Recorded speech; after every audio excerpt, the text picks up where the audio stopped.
Hello friends, ఈ వీడియోలో నేను తిరుపతిలో ఉన్న జూ పార్క్ చూపిస్తాను. Welcome to my channel infinity vlogger.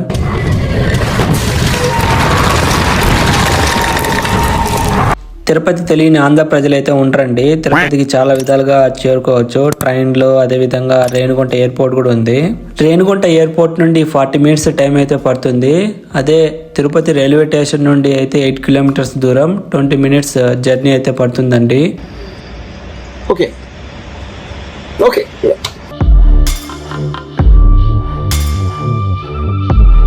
మేము వెళ్ళింది సండే కాబట్టి ఎక్కువ క్రౌడ్ అయితే ఉంది. టికెట్ కాస్ట్ వచ్చి అడల్ట్కి అయితే 70 రూపీస్, చిల్డ్రన్స్కి అయితే 30 రూపీస్ అప్ టు 12 ఇయర్స్ వరకు. 4-వీలర్ అయితే 750 ఛార్జ్ చేస్తారు. మీ దగ్గర ఎక్స్ట్రా ఏదైనా DSLR కెమెరా కానీ వీడియో కెమెరా ఉంటే దానికి 200 అడిషనల్గా పే చేయాలండి. 2-వీలర్స్ అయితే నాట్ అలౌడ్. జూలైకి ఎంటర్ అయ్యే ముందు ఇక్కడ రూల్స్ అయితే స్క్రీన్ మీద ఇచ్చానండి. రూల్స్ ఒకసారి చదువుకోండి. మండే టు సాటర్డే మార్నింగ్ 10 నుండి ఈవినింగ్ 5:30 వరకు అయితే జూ ఓపెన్లో ఉంటుంది. సండే మాత్రం ఈవినింగ్ 6 వరకు అయితే ఓపెన్లో ఉంటుందండి. ఆపోజిట్ 2-వీలర్ పార్కింగ్ ఉంటుంది. సో వెహికల్కి 20 రూపీస్. ఇక్కడైతే బ్యాటరీ బండ్లు అయితే రెంట్కి తీసుకోవచ్చు. Per hour 150. సో మీరు 1 అవరే కావాలనుకుంటే 200 పే చేయాలి. అదేవిధంగా 2 అవర్స్కి తీసుకుంటే వాళ్ళు తగ్గించేస్తారండి. 2 అవర్స్కి అయితే 300 ఛార్జ్ చేస్తారు. అదేవిధంగా బైసైకిల్ కూడా తీసుకోవచ్చు. బైసైకిల్ వచ్చి 100 రూపీస్ పర్ అవర్ అయితే తీసుకుంటారండి. నేను 2 అవర్స్కి స్కూటీ రెంట్కి తీసుకున్నాను. ఎక్స్ప్లోర్ చేద్దాం పదండి.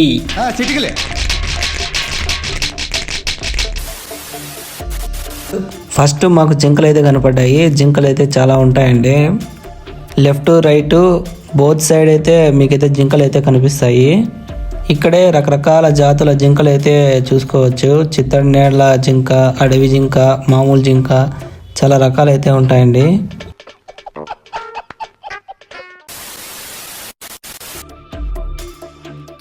అదిగో ఎదురుగా కనిపిస్తుంది కదా, అదే ఇండియన్ బైసన్ అండి. దాని పేరు బాహుబలి సినిమా తర్వాత నుండి దాని ఎద్దు పేరు బాహుబలి ఎద్దు అని పేరు వచ్చింది దానికి. లైన్ సఫర్ అయితే ఉంటుంది ఇక్కడ. అడల్ట్కి అయితే 50 రూపీస్, చిల్డ్రన్స్కి అయితే 30 రూపీస్ ఛార్జ్ చేస్తారు. బస్కి అయితే ఒక 20 మెంబర్స్ని అలౌ చేస్తారు.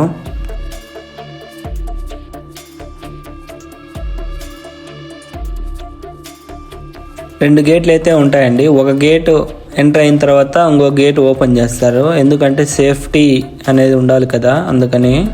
సేమ్ రోడ్డుకి left side, right side first పార్క్లో అయితే జింకలు అయితే చూపిస్తారండి. సో అదృష్టం బాగుంటే అవి గుంపులుగా రోడ్డు పైకి వస్తాయి, లేకపోతే అలా అడవిలో అయితే ఉంటాయండి. మాకు సింహాన్ని బోన్లో పెట్టి చూపించారు. సింహాలు పడుకొనే ఉన్నాయండి. మా వాటి సైడ్ మగసింహం, ఆడసింహాలు అన్ని పడుకొనే ఉన్నాయి. లేచి నిలబడు, మీ నిద్ర నుంచి లేవండి. హలో ఇట్రా. హలో నేను వచ్చా నీకోసం. ఎవరురా నువ్వు ఇంత టాలెంటెడ్ ఉన్నావు? చేతిలో ఏమైనా మ్యాథ్ ఉంటే వస్తుంది. నీ చేయి బయట పెట్టు. నీ చేయి బయట పెట్టు. పెట్టేటప్పుడు లాస్ట్ ఒకసారి ఫోటో తీసుకో. సెల్ఫీ తీసుకోవాలి. అది అలిగింది. అందరూ చూసి పోతాండ్రు, వేసి పోలేదు ఎవరు అని. బొంగమూతి పెట్టుకుంది. అంతా కీడే ఉండవు. బొంగ వెనక మూతి పెట్టుకుంది.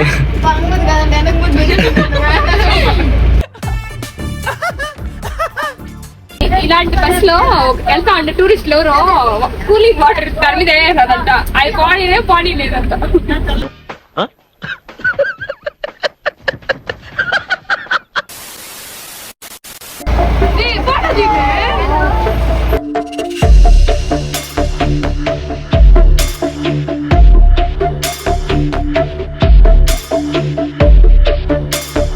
ఆడసింహాలను అయితే చాలా దగ్గరగా చూపించారండి. మేమైతే వ్యూ చాలా బాగా ఎంజాయ్ చేసాం. సో వీడియోలో చూపించినట్టుగా చిన్నగా అయితే ఉండదండి, చాలా పెద్దగా అయితే ఉంటుంది సింహం. డ్రైవర్ అంకుల్ అయితే అమ్మాయిలు అడిగారని బస్సు విండో ఓపెన్ చేసి మరీ ఫొటోస్ ఇచ్చారు. కానీ ఇది చాలా రిస్క్ అండి. బస్సు కింద సింహాలు దాంకొని డైరెక్ట్గా జంప్ చేసి అటాక్ కూడా చేసే పాసిబిలిటీస్ అయితే ఉన్నాయండి. అటాక్ చేస్తే మాత్రం అంకుల్కి మోయ కోయా రే కోయ్ కోయ్ కోయా బామారి సందమామా. వీడికి ఫుడ్ ఎంత అంకోల్ రోజా? మగ సింహానికి 7 కిలోలు, ఆడ సింహానికి 10 కిలోలు. ఇంక్లూడింగ్ జర్నీతో కలిపి టోటల్ 20 మినిట్స్లో మీకు లైన్ సఫారీ అయిపోతుంది. మీ పికప్ పాయింట్ దగ్గరే డ్రాపింగ్ చేస్తారండి. నెక్స్ట్ బర్డ్స్ పార్క్ అయితే ఉంటుంది. ఇక్కడ రకరకాల జాతికి సంబంధించిన పక్షులు ఉంటాయి, చూడొచ్చు. బర్డ్స్ పార్క్ తర్వాత వరుసగా వైల్డ్ యానిమల్స్ అయితే కనిపిస్తాయి, ఒకదాని తర్వాత ఒకటి చూడొచ్చు. లోపలైతే జాగ్వార్ ఉంది. జాగ్వార్ గురించి ఇంట్రెస్టింగ్ ఫ్యాక్ట్స్ అయితే చెప్తాను. చెప్పు. 2000 years later.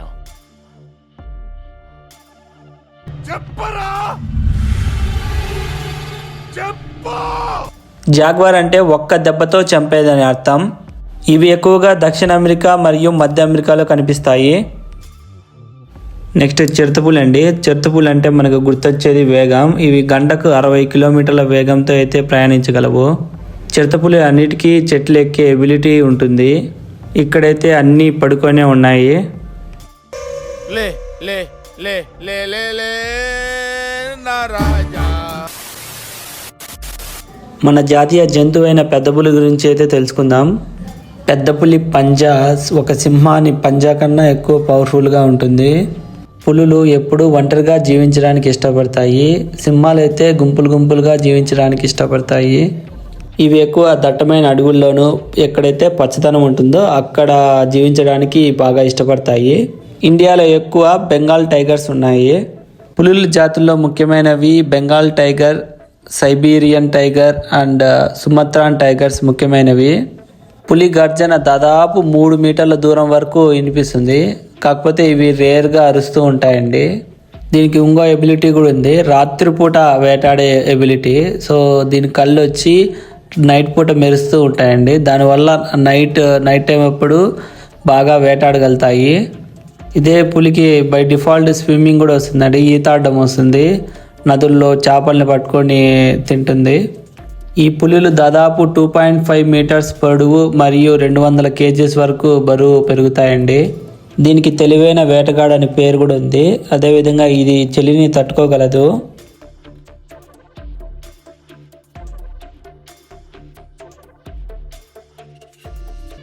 నెక్స్ట్ సింహాన్ని చూడడానికి అయితే వచ్చాను. సింహాలు అయితే 1.2 మీటర్స్ ఎత్తు అండ్ 250 కేజీస్ వరకు వెయిట్ పెరుగుతాయి.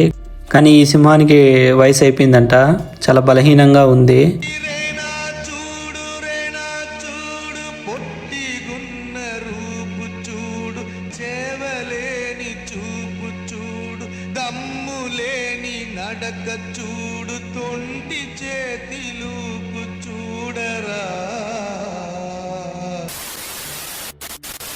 తాగి పడేసిన వాటర్ బాటిల్స్తో ఈ డస్ట్బిన్ తయారు చేశారు. వైట్ టైగర్ అయితే ఉందండి ఇక్కడ. అంతరించిపోతున్న టైగర్స్ జాతుల్లో ఇది ఒకటి. ఈ వైట్ టైగర్స్ మామూలు పులుల కన్నా ఒక 30 to 50 కేజెస్ ఎక్కువ బరువు ఉంటాయి. వైట్ టైగర్ లైఫ్ స్పాన్ అయితే చాలా తక్కువ ఉంటుంది, కేవలం 10 నుండి 15 సంవత్సరాలు మాత్రమే జీవిస్తాయి. ఈ తెల్ల పులులు బెంగాల్ టైగర్ నుండే వచ్చాయండి. అంటే దీని మదరు ఫాదరు బెంగాల్ టైగరే. బెంగాల్ టైగర్స్కి రిసెసివ్ జీన్ ఎక్కువగా ఉండడం వల్ల అరుదుగా తెల్ల పులులు అనేవి పుడతాయండి. నేనైతే బైక్ పార్క్ చేసి ఎలుగుబంట్లు చూడడానికి వెళ్తున్నాను. ఈ ఎలుగుబంట్లు 20 నుండి 20 సంవత్సరాలు జీవిస్తాయి. వీటికి ఆహారం మొక్కలు మరియు మాంసం రెండూ తింటాయి. కానీ దీనికి ఇష్టమైన ఆహారం తేనండి. కానీ తేనె ఈ జూ పార్క్ వాళ్ళు వీటికి పెట్టరు. పెద్ద సమస్య వచ్చి పడిందే. ఈ ఎలుగుబంట్లు చలికాలం ముందు ఎక్కువ ఆహారాన్ని తీసుకుంటాయి. ఇవి ఎక్కువ బరువు ఉన్నప్పటికీ గంటకు 40 నుండి 45 కిలోమీటర్ల వేగంతో అయితే పరిగెత్తగలవు. నెక్స్ట్ అయితే ఇక్కడ అడవి పందులు ఉన్నాయండి. సో ఈ అడవి పందుల్ని సర్వభక్షకాలు అంటారు. అంటే ఇవి వెజ్ అండ్ నాన్ వెజ్తో సంబంధం లేకుండా రెండు లాగిచ్చేస్తాయి. మగ పందులకు మాత్రమే ముందర కొమ్ములు ఉంటాయండి, ఆడపందులకు అయితే ముందర కొమ్ములు ఉండవు. అడవి పందులు గంటకు 40 కిలోమీటర్ల వేగంతో పరిగెత్తగలవు. ఇక్కడ 2 పందిలాగా పడుకున్నాయి, పందులే కదా ఇవి.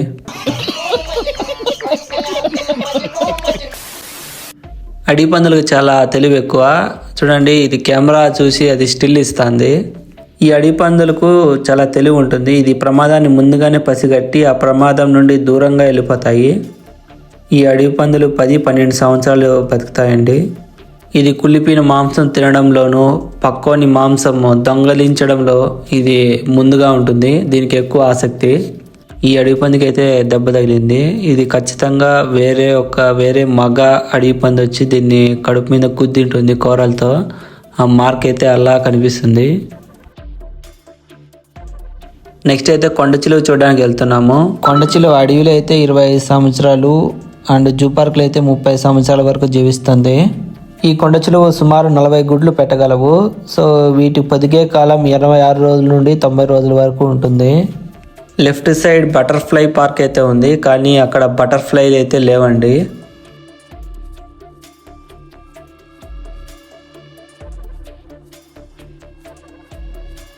ఇక్కడైతే నీటి ఏనుగులు అయితే ఉన్నాయి. 2 నీటి ఏనుగులు ఉన్నాయండి ఇక్కడ. సో అవి చూడ వాటర్ లోపల ఎంత ప్రశాంతంగా హాయిగా ఉన్నాయో. సో ఇవి దాదాపు 15 నుండి 2000 కేజీస్ వరకు బరువు అయితే పెరగగలవు. ఇవి ఎక్కువగా గడ్డిని అయితే తింటాయండి. ఇవి నీటిలోనే నిద్రపోతాయి కూడా. సో ఇది వేగంగా నడవగలవండి. సో పరిగెత్తవు, నడవగలవు గంటకు 30 కిలోమీటర్ల వేగంతో. నేను ఇప్పుడు క్రోకోడైల్ చూడడానికి అయితే వెళ్తున్నాను. వీటిని డైనోసార్ కాలానికి చెందిన బల్లిలను కూడా అంటారు. ఎందుకంటే ఈ ముసళ్ళు 200 మిలియన్ల సంవత్సరాలుగా ఈ భూమిపైనే ఉన్నాయండి. వీటికి అద్భుతమైన వేటాడే శక్తి ఉంటుంది. ఎలా అంటే 0.2 సెకండ్స్లో వాటి నోరు తెరిచి అది వెంటనే ఆహారాన్ని పట్టుకొని మూయగలదు. ఈ ముసలి నీటిలో ఉన్నప్పుడు కూడా బయట ఉన్న జంతువుల్ని స్పష్టంగా అయితే చూడగలదు. ఇది నీటిలో ఎక్కువ జీవిస్తుంది, కానీ నీటిలో ఉన్నప్పుడు వీటికి బలం ఎక్కువ. సో కానీ ఇది నీటిలో ఉన్నప్పుడు శ్వాసని తీసుకోలేదు. ముసలి గుడ్లు ఎటువంటి ఉష్ణోగ్రత వద్ద ఉంటాయో దానిని బట్టి ఆ గుడ్లలో పుట్టే లింగం నిర్ధారించబడుతుంది. ముసలి పళ్ళు దెబ్బతిన్నా వాటి స్థానంలో కొత్త పళ్ళు అయితే వస్తాయి. ఇది జీవిత కాలంలో 8000 సార్లు కొత్త పళ్ళు అయితే పుట్టించగలదు. ఇది అత్యంత ఎక్కువ కాలం జీవించగలదండి. దాదాపు 70 నుండి 100 సంవత్సరాల వరకు జీవిస్తుంది. కొన్ని కంట్రీస్లో అయితే డైరెక్ట్ క్రోకోడైల్ ఫార్మింగ్ అయితే చేస్తుంటారండి.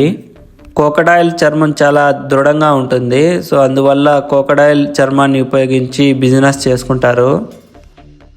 ఇప్పుడు మనం చూస్తున్న క్రోకోడైల్ పేరు ముగ్గార్ క్రోకోడైలు. ఈ క్రోకోడైలు భారతదేశం, శ్రీలంక, నేపాల్ దేశాల్లో చూడొచ్చు. ఇక్కడ సాల్ట్ వాటర్ క్రోకోడైల్ అయితే ఉంది. ఈ సాల్ట్ వాటర్ క్రోకోడైలు భూమి మీద, నీటిలోనూ రెండిట్లోనూ జీవించగలదు. ఇవి దాదాపు 7 మీటర్ల పొడవు అయితే ఉంటాయి. ఇవి ఆస్ట్రేలియా, దక్షిణాఫ్రికా, ఆఫ్రికా ప్రాంతాల్లో కనిపిస్తాయి. ఇవి జలాల్లో మరియు భూమి మీద రెండిట్లోనూ వేటాడే సామర్థ్యం కలిగి ఉంటుంది. ఈ ముసళ్ళు ఏకంగా గుర్రాలు, ఏనుగుల మీద దాడి చేస్తాయి. నెక్స్ట్ ముసలి రకం వచ్చి గారియల్.